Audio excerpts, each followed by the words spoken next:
Hello there, this is David Dyer again, and today we're going to be talking about the gospel and a verb tense. Now I realize that verbs may not be very interesting to most people, and the question of grammar is not something that is so exciting. But in this case, because it has to do with our understanding of the gospel, this particular lesson or message about verb tenses is very important. So please pay attention and continue on until the end of this video, because this verb tense we're going to talk about is critical. The verb tense we're going to talk about is a Greek verb tense that does not exist in English. In fact, very few languages have this verb tense. It is called the aorist tense. A-O-R-I-S-T. Now, most Bible translators have translated this verb as the simple past tense. And therefore, much of our gospel message in the New Testament teaching, which we have, comes to us as if everything were said and done, cut and dried, and finished. No doubt, when Jesus died on the cross, his work on our behalf was finished. But there's still a work he is doing in us today, and this work is incomplete. Let me read quickly here what the experts say that this verb tense, the aorist tense, means. Now, I am not a Greek scholar. I make no pretense to have any expertise. I'm relying completely on what other people who study the subject have said. However, it also must be said that even these experts do not agree among themselves about the aorist tense. It's an ancient tense, a language that hasn't really been in use for almost 2,000 years, and people really don't know from first-hand use and knowledge what it means. But I will read to you some excerpts from what the experts say. We read, the use of the aorist indicates that the viewpoint of the speaker or writer is outside the action being described, while its beginning and its end are in view. Well, this is interesting. It's not just the past tense. It's not something that's already said and done. The viewpoint is outside of the action, sort of like a bird's eye view, or we could even say a God's eye view, looking down from heaven, where he sees the past, the present, and the future all as one. Another writer says, this is strong, the concept of the verb is considered without regard for past, present, or future time. Perhaps we could think about it a little bit. It's not an exact analogy, but somewhat like the infinitive of the English verb. Let's take, for example, the verb to be. If you say, I to be, and the hearer will say, wait a minute, do you mean you were, you are, or you're going to be? What do you mean, I to be? So the aorist tense is sort of along these lines. It includes the past, the present, and the future. So by translating it as simply the past, much of the meaning is lost. Let's read some more. In particular, says Grant R. Osborne, the aorist does not imply a once-for-all action as it has commonly been misinterpreted. Well, that's interesting, since most Bibles and most translators, therefore, have put this verb in the past tense, that colors our understanding of the gospel. let's read a verse here that gives us a good example. Romans 6:6 in the NIV says, "For we know that our old self was crucified with him, so that the body ruled by sin might be done away with, and that we should no longer be slaves to sin, because anyone who has died has been set free from sin." Okay, so here we read that our old self has been crucified. Well, if we go up to the God's eye view and realize that this is a verb in the aorist tense, we see, yes, in some aspect, our old self has been crucified. But Paul says, I die daily. Let me read another verse by Paul here. See if I can find it. Hang on a minute. In 2 Corinthians 4:10, Paul says that he was always experiencing, while in the body, the dying of Jesus, in order that the life of Jesus may also be being revealed through our physical bodies. Well, Paul was dying daily. He was experiencing the dying of the Lord Jesus. He was experiencing this death, which happened in the past, as something that was happening in the present, and something that's going to continue happening in the future. And so this leads us to a more open and interesting and active and exciting aspect of the gospel. And that is that this crucifixion can be made real to us. We can actually be dying to sin.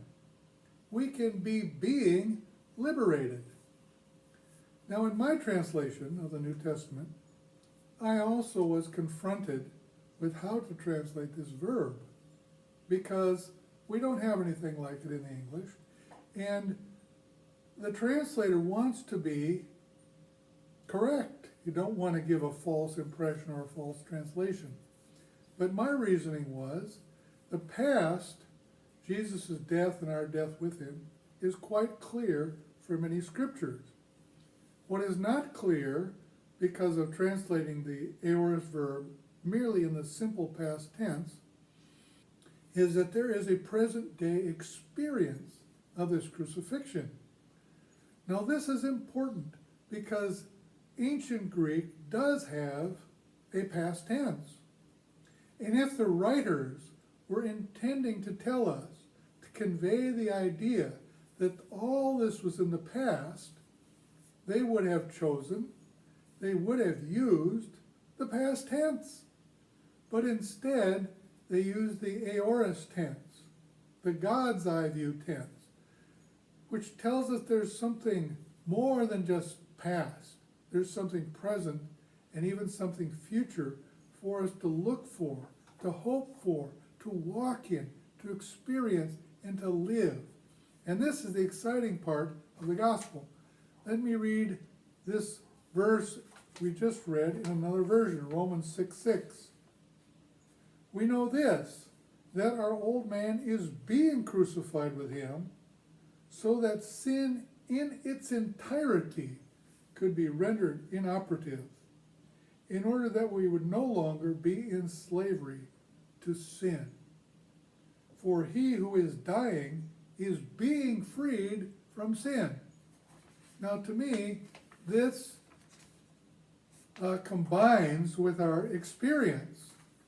This is the reality of our living. It's not that we've already died completely. Yes, there's a death that's happened, but it is still happening. It is still going on. It is something that we need to be having happen in us. Maybe you noticed that in Romans 6:6, it said in the NIV that our old self-life was crucified with him so that the body ruled by sin, or the body of sin as it is in the Greek, what does the body of sin mean? His death doesn't mean the sinful body, the physical body. It's sort of like the body of the law, the whole of the law. That's what the phrase the body of the law means, is the whole of the law. What this means is that the whole of our sin could be done away with.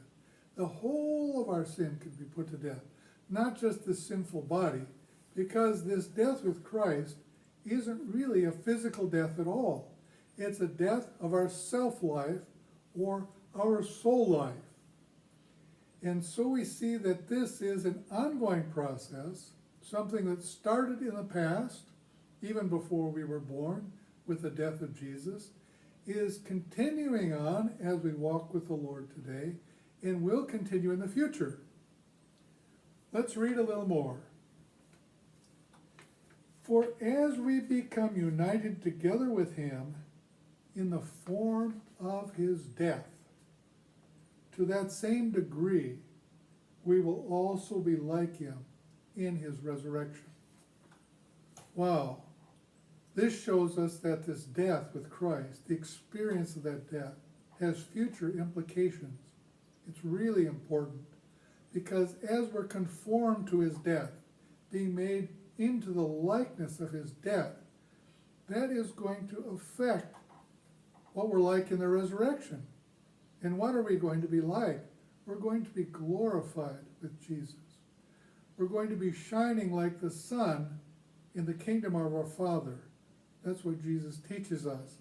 And so to experience this confirmation to his death, this being integrated into his death, is important. It's essential. It has eternal applications.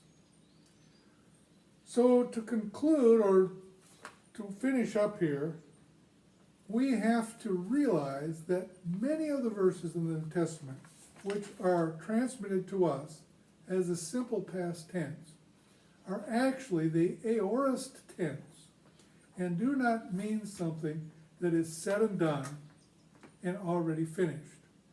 And so you have to use some discernment or rely on the internet and try to, when you read the New Testament, think about it, meditate on it.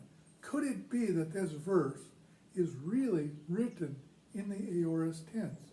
And if so, how could I understand that in a way that applies to me today? Now, we read in Romans 8:30, and those who he predestined, he also called. Those he called, he also justified. And those he justified, he also glorified.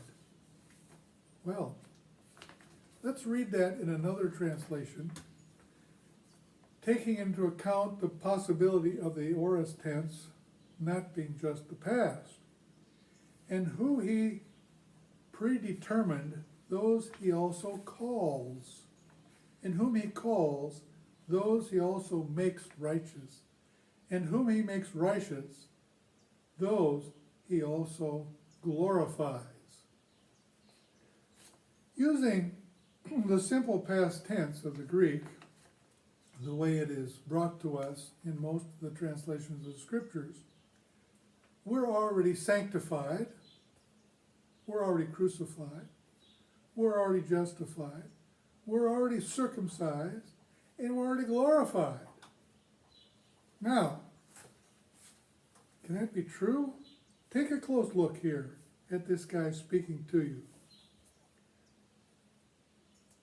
Bald head, white hair, old age spots all over his face. Is this guy glorified?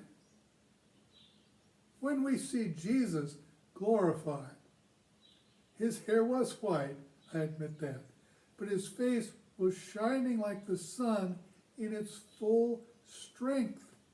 His eyes were flaming fire. His feet were like molten brass being melted in a furnace. His appearance, visage, was so intense that John, the disciple who he loved and was closest to him when he was physically on the earth, fell over as if he were dead at his feet. Well, it's clear then that I have not yet been glorified, and neither have you. It doesn't do you any good trying to imagine it. And here we have the problem with all these verses being translated as the past tense, instead of some kind of translation that conveys to us the continuing process of the aorist tense. When my daughter was young, she loved to play with my wife make-believe. Let's make believe. I'll make believe I'm the mommy, you make believe you're the daddy. We have the doll here, we make believe that this doll is our child. Here's a little dollhouse. We'll make believe that we live in here, and we make believe and we make believe. But none of it was really real. And so much of Christianity today is make-believe. People are trying to believe that they're already crucified, that they're free from sin, that they're circumcised, their flesh has been cut away, and even that they're glorified, which is obviously not true. And this results in a Christianity being fictitious and imaginary. And this is a huge problem because it doesn't do anything to really change people and make them different and free them from sin. And so the interesting thing, the important thing about this aorist tense for you to remember from this video is when you are reading the Bible, stop a minute, meditate, pray, get on the internet, go to some sites which show the Greek word and explain what the verb tense is so you can know for yourself and see if this is really the simple past or if it's the God's eye view, if it's something that needs to be happening in your life today, if it's something that you need to be experiencing, and if you are not. Instead of playing make-believe and imagining it's true when it really isn't, seek the face of God and plead with him, Lord, make this real in my life. Make this true for me. I don't want to just imagine that I've been freed from sin. I want to really be free. I want to know your power. I want to know the power of your resurrection working in me. Brothers and sisters, this is important. This verb tense is really important. May God bless this video, and may he use it to cause you to seek the Lord with a new urgency and fervor so that when he comes, we will be found ready. Amen.